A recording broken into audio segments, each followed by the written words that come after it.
Well, this place doesn't seem so bad. I don't know why everybody's so scared of all the— Resident Evil 2, the critically acclaimed survival horror game that everyone loved when it came out in 1998 for the PlayStation 1. Hang on, I think I've got my notes mixed up here. Resident Evil 2, the remake of the 1998 classic that really should have called itself something different for the sake of less confusion, like at least slap a reborn on the end of it or something. But jokes aside, this Resident Evil 2 is a great game. I never played the original, but just judging this one on its own, it's a brilliant example of how to do survival horror right. There are two different characters to play as: Claire Redfield, sister of Chris Redfield from the first game, and Leon Kennedy, the world's sexiest man. They both come to Raccoon City for their own reasons to find that it's been infested with zombies, creepy crawlies, and a well-dressed bodybuilder with personal space issues.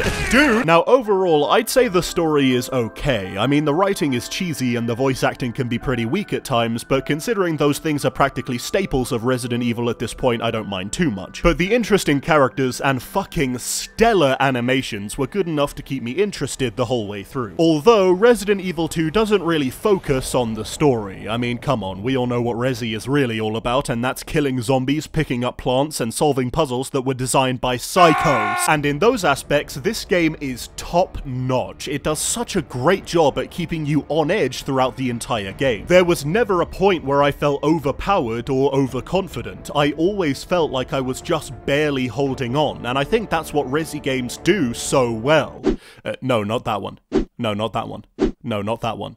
No, not that. Okay, it's what some Resi games do so well. Both Leon and Claire's campaigns are really well made. They take place in three big areas of Raccoon City that you have to explore multiple times, finding your way forward, getting new weapons, and eating herbs that can apparently cure all known diseases. Doctors hate them! And this kind of creeping forward, low on ammo, locked door, better go find the key style of gameplay is just as rewarding and nail-biting as it should be. And it's made all the more tense with the inclusion of the Tyrant, or as I like to call him, Tommy Wiseau, because he always shows up like, "Oh, hi Mark!" This guy will show up randomly and follow you around for a good portion of the game, and unlike everything else, he can't be killed, only momentarily stopped. I think this guy does a good job of adding to the sense of helplessness, but honestly, after a while, I felt like he became more of an annoyance than anything. Like, I'm over here trying to figure out how to get the unicorn medallion, and he's just like, "Hey, could you give my channel a shout out, please?" But probably the thing I love most about Resident Evil 2 is its approach to remaking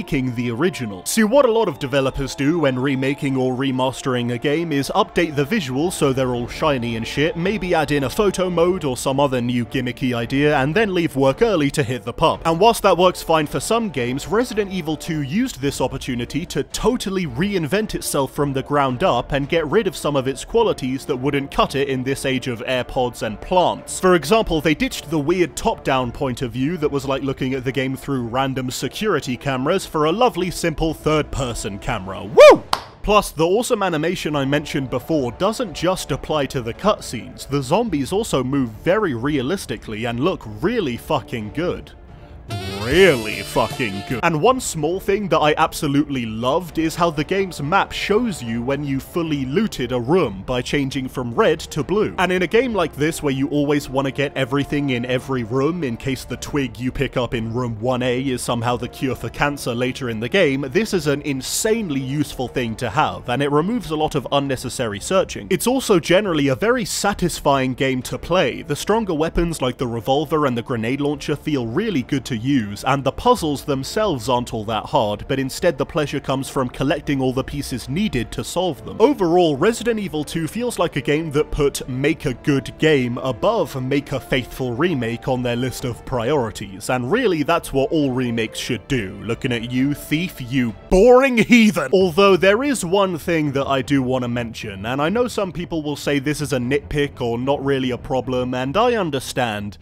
But am I the only one who thinks this game is way too dark? And no, I'm not talking about the tone of the game. I mean, a guy does literally get ripped in half at one point, but whatever, Grandad, wake me when something cool happens. I mean, literally, there are times in this game where it's so dark I can't tell what the fuck is going on, and no amount of fiddling with the brightness seemed to help. I know you might say it's meant to enhance the atmosphere, and I get that, but seriously, there's adding to the tension, and then there's not letting me see the giant super zombie that that's right fucking in front of me. Oh shit, not again! And, yeah, I think that's about it. I mean, it's not a super long game, or at least the first playthrough isn't, but it's still a fantastic survival horror game and a great addition to Resident Evil. It's one of the few examples of a remake that focuses on actually being a good game by today's standards and not just reminding us of the days when life was easier and the world didn't constantly feel like it's on fire. Resident Evil 2 isn't a perfect game, but it's still a shining example of how remakes should be done, and it's definitely worth a look if you're into survival horror games. And if you're a long-time Resident Evil fan,